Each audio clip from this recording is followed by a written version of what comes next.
오늘은 에스겔 8장 말씀입니다.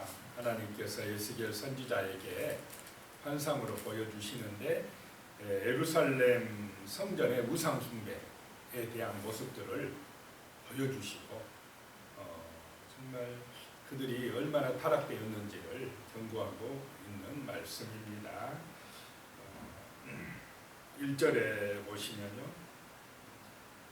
여섯째 해 여섯째 달 초닷새에 나는 집에 앉았고 유다의 장로들은 내 앞에 앉아 있는데 주 여호와의 권능이 거기에서 내게 내리기로 그랬습니다. 여섯째 해 여섯째 달은 에스겔이 포로로 끌려온 지 이제 여섯째 해 여섯째 달이 되었다라고 하는 것입니다. 이게 BC 592년입니다. 597년에 끌려왔고 이제 592년 되었을 때에 하나님의 권능이 임했다라고 하는 것입니다. 2절에 보니까요. 내가 보니 불같은 형상이 있더라. 그 허리 아래의 모양은 불 같고 허리 위에는 광채가 나서 단새 같은데 불같은 형상이다 이 말입니다. 이게 표현하기가 참 이 하나님의 모습을 환상으로 봤는데 표현하기가 참 어려워서 보니까 불이 막 번쩍번쩍 나는 불같은 형상이다 이렇게 표현하고 있습니다. 광채가 나더라. 단새 같더라. 쇠에 불이 붙은 것 같은 그런 모습이 보이더라. 이거는 어떤 모양이냐를 연구할 필요가 없이 중요한 것은 이 하나님의 임재라는 사실을 기억하시기 바랍니다. 하나님이 에스겔에게 찾아오시어서 지금 말씀하고 계시다는 것입니다. 함께하고 계시다는 것입니다.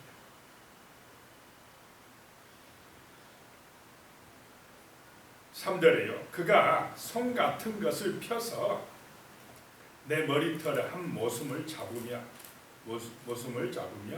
주의 영이 나를 들어 천지 사이로 올리시고 하나님의 환상 가운데에 나를 이끌어 예루살렘으로 가서 안뜰로 들어가는 북향한 문에 이르시니 거기에는 질투의 우상꽃 질투가 일어나게 하는 우상의 자리가 있는 곳이라. 그 하나님의 그 불같은 형상 안에서 손 같은 것, 뭐 손이라고도 표현하기 어려운 게 어떤 손 같은 것이 나와서 에스겔의 어디를 잡았다고요? 머리를 탁 잡고 하늘로 올라갔다는 것입니다.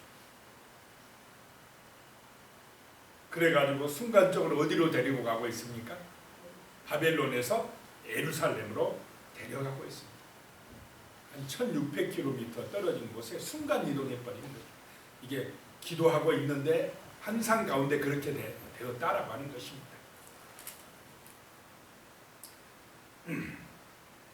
그래가지고 예루살렘으로 가서 성전 안뜰로 들어가는데 안뜰은 제사장들만 들어가는 그런 뜰입니다.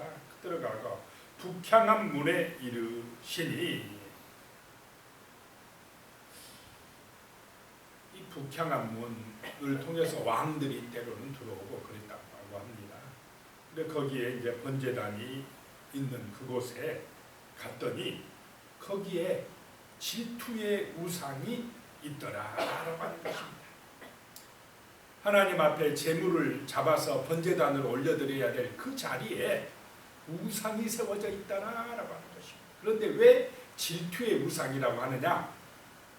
하나님이 보실 때에 질투나게 하는 우상, 하나님을 질투나게 하지 말라 했는데 그 우상을 세워서 하나님이 질투나게 하셨다는 것입니다. 하나님의 성전에서 하나님 앞에 예배드려야 될 그 자리에 다른 우상이 들어와서 질투의 우상이 되었다라고 하는 것입니다. 4절에요. 이스라엘 하나님의 영광이 거기에 있는데 내가 들에서 본 모습과 같더라. 그렇게 질투의 우상이 있고 타락되어 있는 성전인데도 누가 계시다는 것입니까? 하나님이 계시더라 라고 하는 것입니다. 하나님의 영광이 거기에 있더라 라고 하는 것입니다. 그러니 하나님이 얼마나 질투나겠습니까? 그 하나님의 백성들이 하나님 앞에 예배드려야 되는데 그 이방의 우상을 갖다 놓고 거기다가 그냥 예배하고 제사하고 분향하고 기도하고 하는 모습을 보니까 하나님이 정말 질투난다라고 하는 것입니다.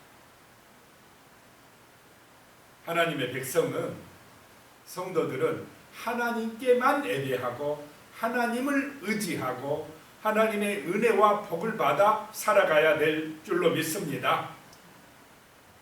그래야 세상 사람에게 복음을 전하고 그들의 영혼을 구원하지 않겠습니까?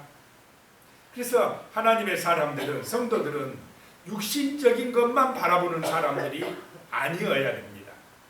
영적인 눈이 열려서 영원하신 하나님의 나라를 바라볼 수가 있어야 됩니다. 영이신 하나님의 은혜를 볼 수 있어야 된다는 것입니다. 그 하나님을 볼 수 있는, 알 수 있는 길이 뭐냐? 하나님의 말씀을 통해서 아는 줄로 믿으시기 바랍니다. 말씀을 묵상할 때에 성령께서 깨닫게 하시고 은혜 주신다라고 하는 것입니다. 세상 사람은 볼 수가 없어요. 육신적인 것만 알아요. 육신적인 것만 본다 이 말입니다. 그런데 우리의 수준이, 성도의 수준이 육신적인 것만 따르는 그런 수준에 머물러 있으면 안 된다는 것입니다. 구별이 되어야 된다는 것입니다. 세상 사람하고 좀 차원이 다른 거룩한 성도로 살아가야 될 줄로 믿습니다. 그래야 세상이 우리를 함부로 못하고, 야, 예수 믿는 사람은 뭔가 달라도 달라. 예수가 소망이기 때문에, 예수의 능력에 힘있기 때문에, 기도하기 때문에 세상 사람하고 생각하는 거나 말하는 거나 또 어떤 시련과 고난이 닥친다 해도 이상하게 견뎌내고 천국 소망이 있기 때문에 참고 승리하는 그런 믿음의 모습을 보여주기 때문에 세상 사람들이 욕하면서도 함부로 대하지 못한다는 것입니다. 이런 은혜가 임하시기 바랍니다. 근데 예루살렘, 지금 에스겔이 보는 예루살렘의 하나님의 백성들은 그렇지 못하고 육신의 것만 바라보다가 세상 사람들 따라가 버리고 말았다라고 하는 것입니다. 그것을 에스겔에게 지금 그 예루살렘 성전 안에 타락한 그 유대인들을 하나님이 지금 보여주고 있습니다. 5절에 가면요, 그가 내게 이르시되 인자야 이제 너는 눈을 들어 북쪽을 바라보라 하시기로 내가 눈을 들어 북쪽을 바라보니 제단문 어기 북쪽에 그 질투의 우상이 있더라. 제단문 앞에 그 질투의 우상이 있더라는 것입니다. 6절에 그가 또 내게 이르시되 인자야 이스라엘 족속이 행하는 일을 보느냐. 어제 그들의 행위대로 심판한다고 그랬습니다. 그 행하는 일을 보느냐. 그들이 여기에서 성전에서 크게 가증한 일을 행하여 나로 내 성소를 멀리 떠나게 하느니라. 나는 다시 다른 큰 가증한 일을 보리라 하시더라. 너는 다시 더 큰 가증한 일을 보게 되리라 하시더라. 이렇게 우상을 갖다 놓고 가증한 일을 하니까 내가 이 성전에 있겠느냐, 있어야 되느냐, 내가 떠나버리지 않겠느냐라고 하는 것입니다.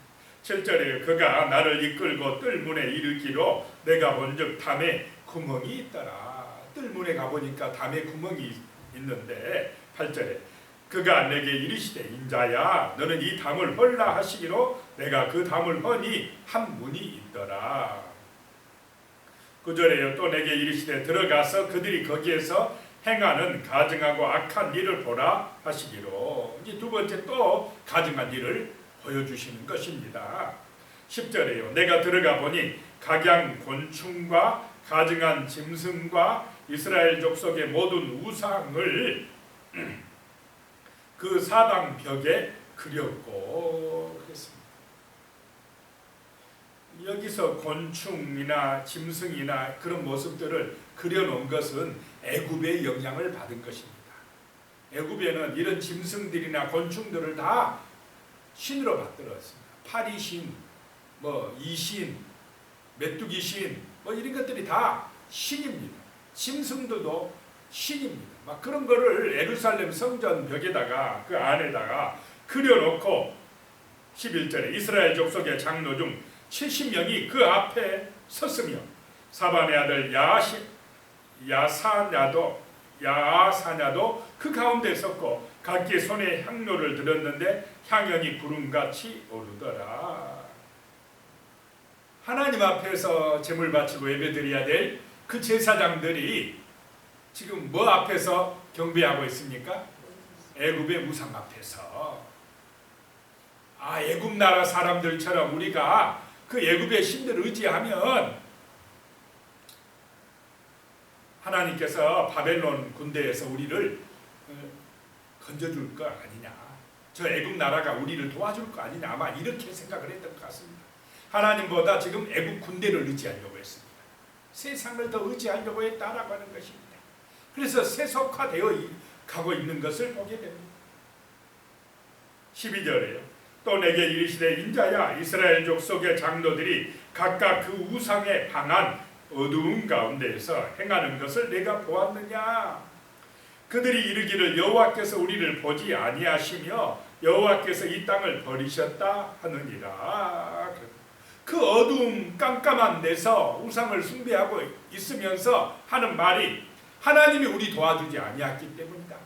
하나님이 우리를 버리셨다라고 이야기한다는 것입니다. 하나님이 버리셨습니까? 그 유대나라 백성들이 하나님을 버렸습니까? 자기들이 우상 숭배하고 탐욕에 빠지고 말씀은 잊어버리고 세상 따라갔으면서 하나님이 우리를 버렸다, 하나님이 안 도와준다 원망하고 불평하고 있는 것을 보게 됩니다. 자, 오늘 이 시절에도 자칫하면 내가 하나님 말씀에 순종 안 하고 하나님 아버지의 뜻을 모르고 내 욕심대로 세상 따라 살아가면서 하나님이 응답 안 해준다, 하나님이 나 안 도와준다, 이럴 수가 있느냐, 이렇게 하는 사람들도 있다라고 하는 것입니다. 자, 우리가 하나님의 말씀에 순종하고 믿음으로 나갈 때에 주의 영이 함께 하실 줄로 믿습니다. 자, 진정한 믿음의 승리자는 뭐냐면 하나님이 함께 하는 것입니다. 하나님을 아버지라고 믿고 나는 하나님의 자녀라고 믿고 이 관계가 온전한 가운데에서 신앙생활하는 것이 능력이요 축복인 줄로 믿으시기 바랍니다. 세상 사람들처럼 성공해야 축복이 아니라는 것입니다. 성경에 보면은 예수를 잘 믿었지만, 하나님을 잘 믿었지만 세상적으로 성공하지 못한 사람이 많이 있습니까? 없습니까? 세상적으로 보면 순교자들도 얼마나 많습니까? 우리 중고등부하고 청년 수련회를 어제 이제 왔어요. 잘 갔다 왔습니다. 손양원 목사님 순교자요, 주기철 목사님 순교자요, 또 그 허신대에 가면은 선교사들, 미국 선교사들이 와서 거기서 애기들까지 하면 40몇 명이 죽었어요. 거기 묻혀 있습니다. 자기 나라로 못 돌아가고 이 땅에, 조선 땅에 묻어달라고 해가지고 거기에 묻혀 있어요. 그 사람들은 세상적으로 보면 실패자들 같습니다. 그런데 영적으로 보면 영원한 하늘의 축복을 받은 성공자들인 줄로 믿으시기 바랍니다. 그래서 우리는 육신의 관점으로만 보면 안 된다 이 말입니다. 에스겔도 지금 어떻게 보면 포로로 끌려와서 바벨론에 사는 실패자 같은데 누가 함께 합니까? 하나님이 함께하는 성공자다라고 하는 것입니다. 그런데 예루살렘에 있는 그 사람들은 그 하나님이 우리를 버렸다고 이야기하고 있습니다. 하나님이 지금 예루살렘을 버린 것이 아니라, 유대인을 버린 것이 아니라 그들을 새롭게 하고자 하시는 줄로 믿으시기 바랍니다. 우상에서 벗어나서 진정으로 하나님 의지하는 그런 참된 거룩한 백성이 만들고자 하시는 하나님의 마음을 모르고 있는 것이 문제였다라고 하는 것입니다. 13절에 또 내게 이르시되 너는 다시 그들이 행하는 바 다른 큰 가증한 일을 보리라 하시더라. 또 다른 가증한 일을 보여주시겠다라고 하는 것입니다. 14절에 그가 또 나를 내리고 여호와의 전으로 들어가는 북물에 이르기로 보니 거기에 여인들이 앉아 단무스를 위하여 애곡하더라. 이게 여인들을 보여주는데 거기에 앉아서 성전 북문에 앉아서 단무스를 위하여 애곡하더라. 단무스 우상은 바벨론 신입니다. 이게 봄에 이 신한테 빌면 농사가 잘 된다고 믿습니다. 그 한여름에 떼약볕에서 식물이 말라 죽지 아니하고 이 곡식이 잘 된다 이런 풍습이 있는데 그 단무스 우상 앞에서 농사 잘 되게 해달라고 또 풍요와 다산을 비는 그런 일을 하고 있다는 것입니다. 육신의 성공을 위해서 단무스에게 빌고 있다라고 하는 것입니다. 15절에 그가 또 내게 이르시되 인자야 내가 그것을 보았느냐 너는 또 이보다 더 큰 가증한 일을 보리라 하시더라. 또 다른 가증한 일을 보여주고 있습니다. 16절에 그가 또 나를 데리고 여호와의 성전 안뜰에 들어가시니라. 보라 여호와의 성전 문 곧 현관과 제단 사이에서 약 25명이 여호와의 성전을 등지고 낯을 동쪽으로 향하여 동쪽 태양에게 예배하더라. 25명의 제사장을 보여주는데 그들이 뭘 등졌다 이 말입니까? 하나님의 성전을 등지고, 성전을 등졌다는 것은 하나님을 등지고 뭘 보고 있느냐? 태양을 향하여 태양신을 섬기고 있다라 이 말입니다. 저 태양을 신이라고 섬기고 있다라고 하는 것입니다. 17절에 또 내게 이르시되 인자야 내가 보았느냐 유다 족속이 여기에서 행한 가증한 일을 적다 하겠느냐. 그들이 그 땅을 폭행으로 채우고 또 다시 내 노용을 일으키며 심지어 나뭇가지를 그 코에 두었느니라. 그렇게 우상을 숭배하면서 그들의 삶의 모습에서 보니까 막 폭행을 행해요. 없는 자 가난한 들 거 다 빼앗아 와요. 탐욕에 빠져요. 이러더라는 것이. 그리고 코에 나뭇가지를 뒀다는 것 이교도들의 문화입니다. 이게 나뭇가지를 뭐 코에 이렇게 끼웠는지 막 그런 모습을 하고 있다는 것입니다. 18절에 그러므로 나도 분노로 갚아 불쌍히 여기지 아니하며 긍휼을 베풀지도 아니하리니 그들이 큰 소리로 내 귀에 부르짖을지라도 내가 듣지 아니하리라 라고 하는 것입니다. 자, 세상 사람들처럼 우상을 의지해서 육신의 성공 이루려고 하는 것 이게 이러면 안 될 줄로 믿습니다. 우리는 하나님이 임재하신다. 하나님과 내가 온전한 관계를 유지하는 것이 중요하다. 그 말씀을 붙들고 말씀으로 은혜 받고 기도하는 것이 중요하다라고 하는 사실. 그럴 때 우리의 삶이 정말로 하나님과 동행하는 거룩한 삶이 될 줄로 믿습니다. 우상에 빠지지 않도록 자기 욕심을 위해서 육신의 성공을 위해서 세상 사람들처럼 내가 어떤 우상을 만들어 놓고 크기에 빌지 않도록 정말 진정한 하나님 말씀으로 다가오시는 하나님 거룩하신 하나님의 은혜를 받아서 정말 세상 사람들도 함부로 대할 수 없는 능력 있는 거룩한 성도들 되시기를 축복합니다. 이 말씀 기억하면서 그런 참된 성도가 되게 해달라고 기도하겠습니다. 살아계신 하나님 아버지 세상 사람들처럼 육신의 성공만을 위하여 살아가지 말게 하여 주시옵소서. 우리가 영적인 눈이 열려서 영원한 성공을 바라볼 수 있는 하나님 나라 영생의 그 나라를 바라볼 수 있는 믿음의 눈이 열려지게 하여 주시옵소서. 하나님 아버지 육신의 영광 땅의 영광 자기 욕망 아버지 하나님 이 땅의 성공만을 위하여 살아가지 말게 하시고 영원하신 하나님 나라 정말로 영이신 하나님 살아계신 하나님을 바라보고 믿고 의지하고 우리의 삶이 사랑으로 넘쳐나는 삶 경건한 삶 겸손한 삶 감사하는 삶 축복하는 삶 화목하는 삶 아버지 하나님이여 정말로 주님 바라보는 삶 되게 하여 주시옵소서.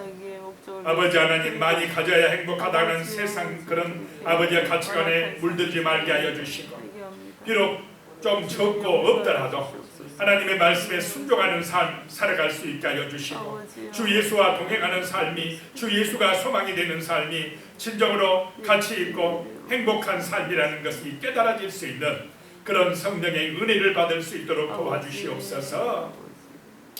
아버지 하나님, 힘들어도 어려워도 아버지 하나님께서 우리에게 주신 십자가 짊어지고 좁은 길을 갈 수 있게 하여 주시옵소서. 생명의 길을 갈 수 있게 하여 주시옵소서. 은혜의 길을 갈 수 있게 하여 주시옵소서. 기도함으로 우리의 영이 살아나게 하여 주시고 우리의 마음과 생각이 온전해지게 하여 주시며 우리의 삶이 세상의 빛이 되고 소금이 되는 그런 아름다운 삶이 되어질 수 있도록 축복하여 주시옵소서. 예수님의 이름으로 기도드리옵나이다. 아멘.